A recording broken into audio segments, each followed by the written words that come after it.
Manx Radio Podcasts, powered by Shaw. Well, welcome to this week's Countryside Podcast with Kiri Kermode and Simon Clark. And Kiri, you were out and about attending a wonderful weekend because in the beekeeping world, because first of all, there was a special guest on the island, and secondly, it's so interesting listening to the beekeepers talking, isn't it? It is so vital, the bees, to the ecosystems and the reproduction of so many plants and crops. It was really interesting. Roger Patterson, the bee expert from the UK, he's so enthusiastic.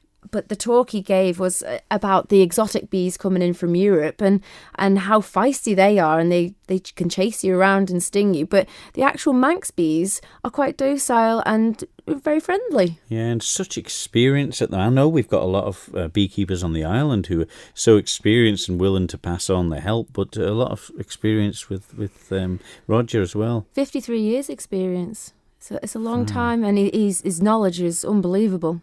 Yeah. Well, I went along to speak to Richard Ronan, the Defo Minister, about proposals put forward for the future of Knockalo Farm in Patrick, which of course is steeped with Manx history, and currently the grounds hold the annual Royal Manx Agricultural Show. It's a very good farm, Knockalo, and it's a lot of history, like you say, and people are wondering what's going to happen with it, and hopefully it will continue to benefit the Manx public and people of the Isle of Man. But it's a very, very good farm. The grassland production is unbelievable at Knockalo, and it is a lovely setting for the Royal Manx Show as well. Yeah, so hopefully we can all have some good news about that eventually. And also, I went along to find out more good news from the Curragh Wildlife Park with the General Manager Kathleen Graham, because they've had some baby lemurs born there, and also some future news about some silver gibbons, which hopefully will come into the park later this year. So some great... exciting times ahead. There certainly is. So that's all on this week's Countryside, so just enjoy it. Manx Radio's Countryside is brought to you by NFU Mutual.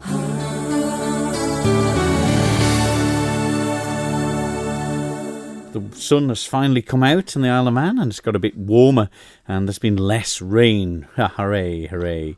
I went along to speak to Kathleen Graham, the General Manager of the Wildlife Park in Ballaugh, to find out about some new arrivals. First, Kathleen, we're very privileged today. We're allowed in with the lemurs. Yeah, we've got baby ringtail lemurs, so it's quite an exciting time at the park here.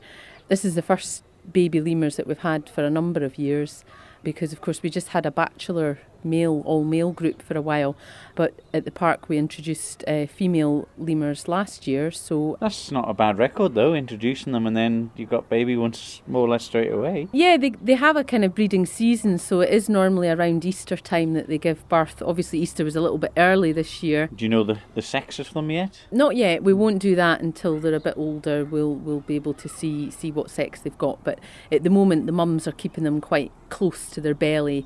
You can see them clinging on to the underside of their mother's bellies quite tightly. Are they in pouches, or are they just clinging on to the mothers? No, they just cling on to the mothers. They've got really tight grip. You know, if you think of your baby child, you know, even babies have really tight grips, and that's, you know, that old evolutionary thing from when we used to be covered in hair and our babies used to cling on to us. But with primates, they cling on to the mum's belly. Their grip's very tight, as you've just seen there, Simon. The mothers leap from the tree to the walkway, and baby hangs on very well. When will it be open to the general public? Obviously you've got to give them a bit of a chance to get acclimatised to everything here. Well, fairly soon. I mean, the lemurs are all very relaxed. Even with their babies, they're quite relaxed with the public. As you'll see when we walked into the walkway there, they're quite happily come up to us, and you can get right up close to them. But we have shut the gates just so that they don't get overwhelmed. But we probably will open the walkway fairly soon. We have a few times opened the walkway for an hour or so, just manned with a member of staff. But you can also see them through the windows as well. The enclosure's still got viewing even when the walkway's shut. They're quite characters though, the lemurs, and of course that's been noticed, I suppose, on television adverts recently as well. They've just got such characters to them, haven't they? Yeah, well, most kids would recognise ringtail lemurs from the film Madagascar. They tend to think of King Julian. But yeah, I mean, they're quite relaxed animals. They're quite happy sort of coming up to the public. We always ask people to try and resist from stroking them because you're just pushing the boundaries a bit too far. Generally, you'll find if you just stand there quietly, they're quite happy to sit on the walkway rail quite close to you. I think you've always got to respect that it is their territory. But again, if any visitor does get a bit too pushy, they will just jump away and move away from you. So I always say it's better not to try and stroke them because they'll actually spend more time in your company if you respect their space. The big long tails on them that's a trait of them, and that they're using them. They've got them tucked up around the front of them. What's the reason for that? It's like they almost use that big tail like a big blanket or a big scarf, and they wrap that black and white ringed tail up through the middle and almost cover the baby as well. So it's a good way that the mothers use their tail to keep youngster warm.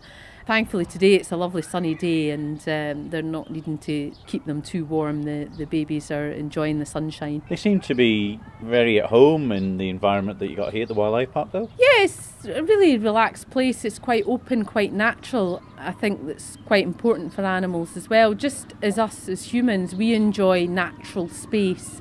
The animals enjoy the natural environment. Also, I heard a rumour that you're getting some new animals to the park? Well, our silvery gibbons, that's no secret. That's been in the planning for some time, and the house is now erected and we've just got some internal work to do. We've got the climbing frame to put up. Fingers crossed, all going well, the gibbons should arrive in July. We've got one male silvery gibbon coming all the way from the United States. That's going to be really important for the European breeding programme because it brings in a fresh bloodline into the European animals. There's only about 9 other zoos that have silvery gibbons, and there's less than 2,000 in the island of Java, their homeland. So they are a critically endangered species. So yeah, that's going to be a real big one for the park this year. It must be going to be a valuable asset, not just to the Wildlife Park, but to the saving programme of them? Yeah, I mean, there's a programme out in Java, the Javan Primate Project, which helps support silvery gibbons in the wild. And Howlett Zoo in the UK, who are the biggest holders of the species, work directly out there in Java. So we'll be hoping to link in with them and help to raise some funds to put towards the Javan gibbon out there in the wild. So it's really important that we use our animals here not just to raise awareness of their plight in the wild, but actually do some good conservation work as well. Well, it's marvellous that you've got these newborns and everything. Is there anything else hidden away that's due to produce some rare breeds? Yeah, well, we have been waiting for some time for our tapir baby. We thought that was imminent, but we've had to move Dad and son out to another paddock, so Mum's on her own while we wait for her to give birth.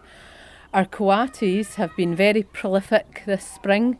There's quite a few females who have given birth. And what are coatis? Their closest relative is the raccoon. So the coatis are from South America.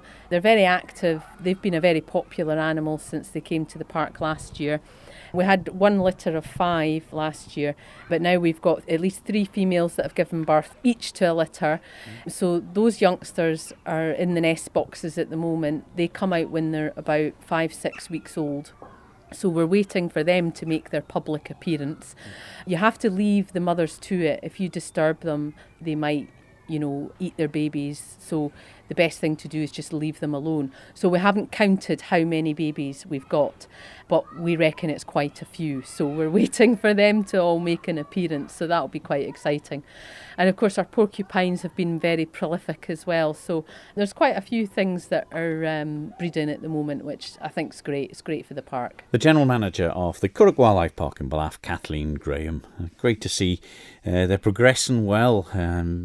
The great success they've had with the breeding programs they've got there as well, isn't it? Yeah, they have some super animals there, and they've been successful in having the new silvery gibbons arrive as well in July. That'll be good for the park. But they've had to endure a really wet winter, so I'm sure now the sun's come out, it will really lift the spirits down there. It's been a long, long haul. Yeah, well, there's quite a few people there the day I was there, and it was nice because, as Kathleen said, they sort of shut away and just giving them a little bit of time with the public, just to get get them used to them slowly.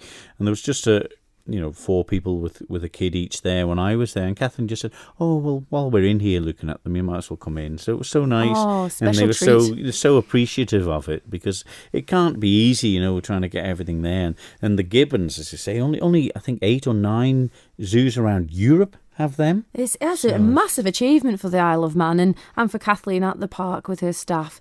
It's fantastic. Well, Knockaloe Farm in Patrick in the west of the Isle of Man is steeped with history from its days as an internment camp during the war years, and then latterly as an experimental farm for the Isle of Man government. Nowadays, most of its offices are still there and the building's in good condition, and the farmland is tenanted out.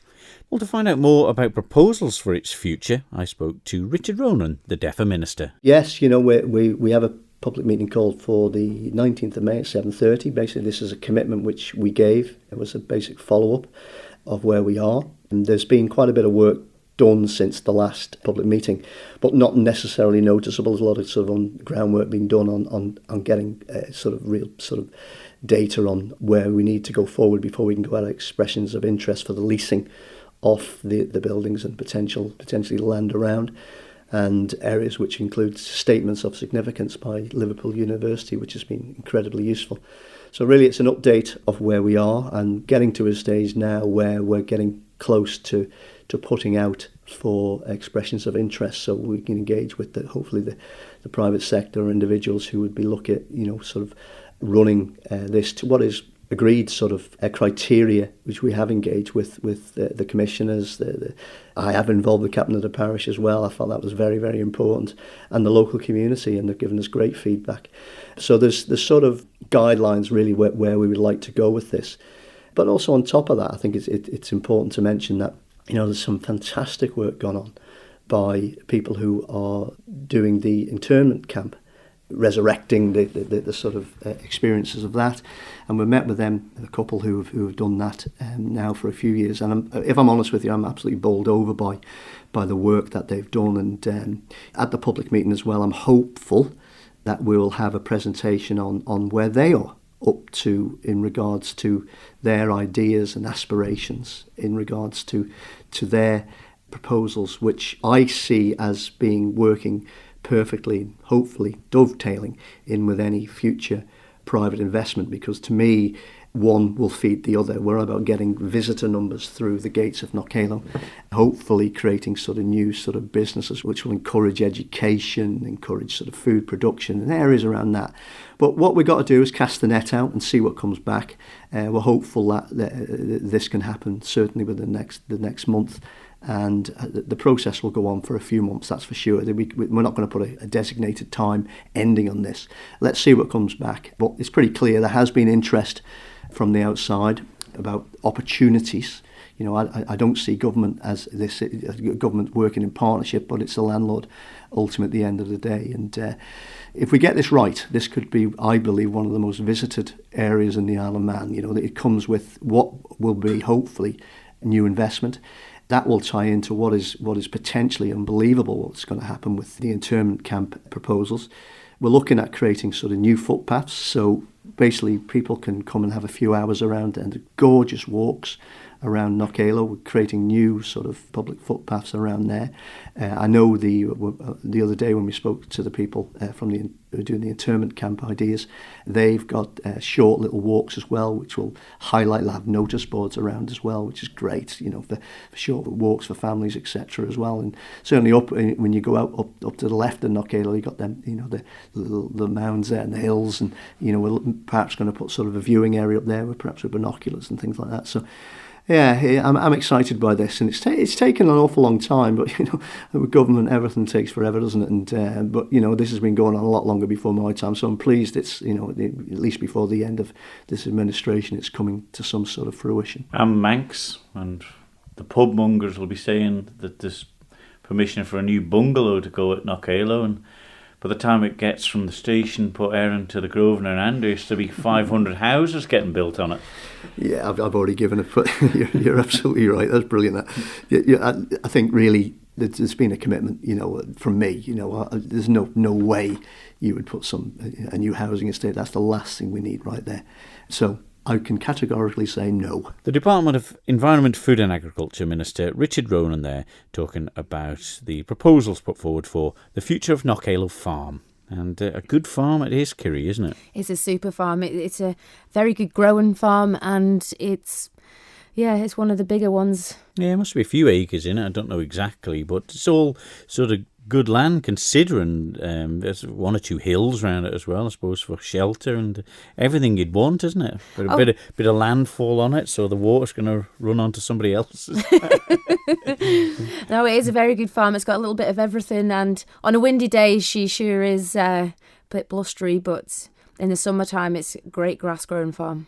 Yeah, and I always remember as a kid, we used to go there on the school trips occasionally, and used to see that three legs of man in the different grass that you could see from the hills. It's lovely, especially when the show's on each year. Somebody goes up and does it, prepares it months before, so it's absolutely perfect on the day of the Royal Manx show. It's a nice little touch. Yeah, and it's not a bad setting for the Royal Manx either, is it? No, on a sunny handy for day. everyone, I suppose. Yeah, exactly. It's been a few years there now, so hopefully we'll be all getting used to it.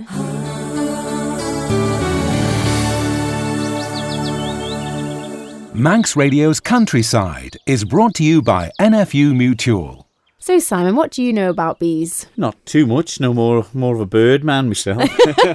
But I've been talking to one or two people about bees in the past, and we've always wanted a beehive on our little plot there. So it's something that I think you need to know a bit of knowledge about it, and I think you were trying to find out more when you attended. Yeah, I went along to see Roger Patterson for a weekend, and it's unbelievable how much of a vital role the bees play. They are desperately needed in the ecosystem to reproduce the plants, and it was really interesting.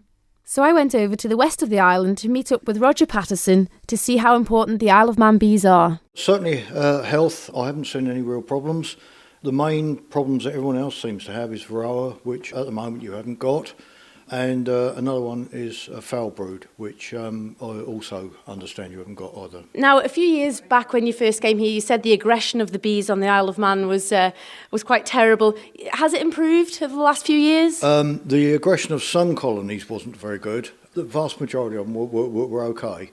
Personally, I don't think they've changed in the 6 years since, 6 or 7 years since. And you're doing a project at Shanhara to try and improve the quality of the bees. The dark or the black bee seems to be more favoured. I think it is by most people, yeah. There's a little bit of colour in some of the bees, which tends to suggest integration from foreign races, exotic races that haven't evolved to live in these sort of conditions. Personally, I think they are contributing to any aggression that there might be in some of the colonies. And do you think the dark bee, with its docility, will it be as active as some of these European breeds? Will it go and do its pollination and produce honey the same? Yes, there shouldn't be a problem. Don't forget that they've evolved to live here, and they've evolved over millions of years. The exotic races have been involved really to survive in other climates, so they're not perhaps quite so suitable. Obviously, the bees have a very important job of pollinating the veggie crops. Any sort of seed crop that will be pollinated by pollinating insects, in general, bees will pollinate. And do wasps and bees live together? You see lots of them flying around. No problem at all. Although bees did evolve from wasps sort of 100 million years ago, and they're very often confused with bees. Yes, they live together, no problem at all. There's no competition for food or anything because they live on different foods. And you see in the winter months sometimes people will put syrup or candy out for the bees. Does it help? No, it certainly doesn't. If anything, it causes problems. The reason is that if it's honey, and it's imported honey, it could well contain bacteria or bacterial spores that your bees will then collect, take back to the hive, and you could end up with diseases. So certainly putting foreign honey out is one of the things that I definitely wouldn't recommend. So we've got to be very careful when we put our jars out for the recycling. Yeah, bees store their honey for a reason, and it's so they can get through the winter. You certainly won't help anything at all by feeding them outside, and I wish this information would not be put out there because I think it does far more harm than good. And here on the island, it's illegal to import any bees or beekeeping equipment. Well, as I understand it, it has been since 1987 or 1988. This has recently been ratified by the EU in, I think, February 2015. So, yes, they have had a ban of sorts over 20-some-odd years. And do you think with our health status of our bees here, it is a chance we could export some of our females or bees to other countries to help? Probably not, because certainly elsewhere, bees are building up resistance to it. And I suspect what will happen is that any bees that got exported will probably go down with diseases fairly quickly, I would have thought. I don't know, I haven't got any evidence of that. But that would make sense. And here we are in Glenmay this afternoon looking at Andrew Scarlett's beehives. He's been quite successful. It's been a good winter for the bees. So I understand. Andy's got, I think, 5 colonies and he's kept all 5. As I understand it, the vast majority of beekeepers here have not lost any colonies during the winter. So it's not 100%, but it's fairly close. And that will probably be very similar to a natural state, where probably winter losses are probably somewhere between 5 and 10% naturally. And there's a conference coming up later on in the year. In September, yeah, the Bee Improvement and Bee Breeders Association, bringing a conference to the Isle of Man. The last time was in 1973. Wow. So it gives the island beekeepers a brilliant opportunity to hear some of the best speakers around, including one from America, another one from Holland, and they haven't got to go off the island to listen to these. So it's 3 days of solid beekeeping. Although having said that, there's going to be 2 streams of lectures throughout, and there's going to be 1 stream that is suitable for non-beekeepers. So if you get perhaps a biologist or entomologist or ecologist or whatever, they will be able to get quite a lot out of it.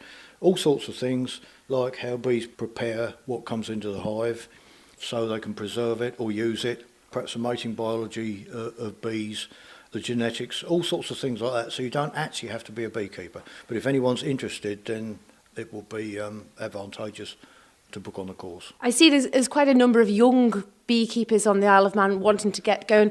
How would you recommend they start out? You know, obviously they don't have hives, etc. Is there a programme they could follow possibly? Well, I don't want to get too involved in what's happening on that score, but certainly in my association, we recommend that non-beekeepers, but those who are interested, come along to our teaching apiary, learn how to handle bees first, and it's very often that people drop out at a very early stage. The beauty of that is that people can come along, learn on other people's bees, and then if they decide they don't like beekeeping, they walk away with no cost or anything. Now, the Manx Federation has set up this teaching apiary at Shenharra, which I think is a brilliant facility. It's a real credit to a very small group of people who've done a brilliant job, in my opinion. And if that can be used in conjunction with classroom teaching, I think that's an excellent opportunity for Manx beekeepers. Today was my very first day of seeing how bees were handled, and you were there today. No protection on. The bees were very happy for you to be there to handle them. 53 years of experience, I suppose, does help. But you know, the docility of these bees, they're not a scary animal. You know, anybody can look after them. The 4 colonies that I inspected this morning, they were fine. But some of them I've handled here, I'm afraid, have been a little bit more aggressive than that, and on occasions we've been met. This is what we're trying to get over.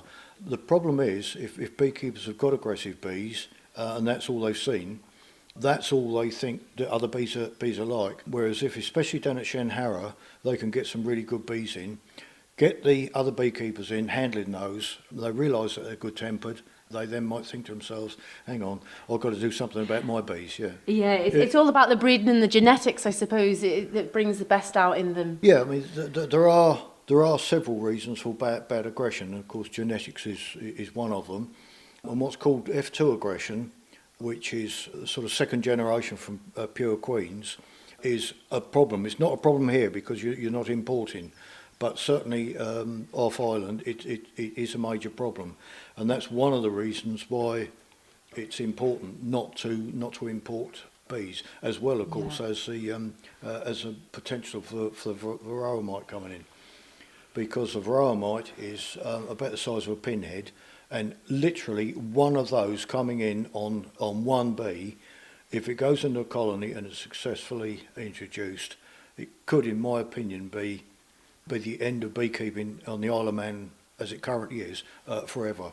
And varroa will probably spread, in my experience, from the top end of the island to the bottom in 3 years or less. So it's very important that the public It's very important, and the beekeepers need to be prepared for it. They need to be aware. They need to understand the life cycle. They need to be able to identify it and any of the associated viral diseases that go with it. So that was Roger Patterson from the Bee Improvement and Bee Breeders Association. Sounded very busy. It was a super weekend. Yeah, and what did you learn? That the Isle of Man bees are actually a very docile, highly productive little animal. They have a lot of problems coming from Europe with the exotic bees being overactive and quite feisty, and they will chase you and protect their hives. But the actual Manx bee is a very docile, friendly bee. Bit like the Manx people, really. Yeah, And I'm very not much being so. insulting in any way because I'm Manx, but that sort of laid back approach and just get on with their job. This is it. Pollen. It's great that you think of them making honey, pinching the nectar and all from the flower, but of course the pollination and everything off the flowers is so important It's by them. so Isn't important. The apple trees, the crops, they play a vital role. And Roger was telling us about how important it is to wash out the honey jars that we buy from supermarkets and shops, because they can actually catch diseases from them. Yeah. So it's vital that we keep an eye out In for the Czech Republic, they've got big hives, like little small gypsy caravans. Oh, wow. And they've all got maybe 4 sections with different colours in, and they reckon that the same bees will always go back to the same colour as well. That's their sort of little family. That's side it. of They're things, highly intelligent. They are. So that's a nice piece, that. Manx Radio's Countryside is brought to you by NFU Mutual. Well, I hope you've been educated with Kiri talking to the bee expert there on the programme, and also finding out a little bit more, hopefully, about proposals for the future Knockalo farm, and also great news from the Wildlife Park, Kiri, about the baby lemurs, and also future, hopefully, with the silver gibbons, isn't it? It's such a great success for the island to have such wonderful animals come, and they're endangered as well, and it's a real privilege to have them here for all of us to look at. It certainly is. But that's all for this week's Countryside programme. We'll be back next week. Bye-bye. Bye-bye. Don't sit in the slow lane. Join the fast lane right now with Shaw's all-new Superfast Plus broadband. Enjoy more bandwidth, amazing speeds and the best value on the island from just £23.95 per month. So don't be left behind. Get a piece of the high-speed action with Superfast Plus broadband from Shaw. For details, visit our stores in Douglas, Ramsey and Port Erin or click shaw.com. Love being Shaw. Terms and conditions apply.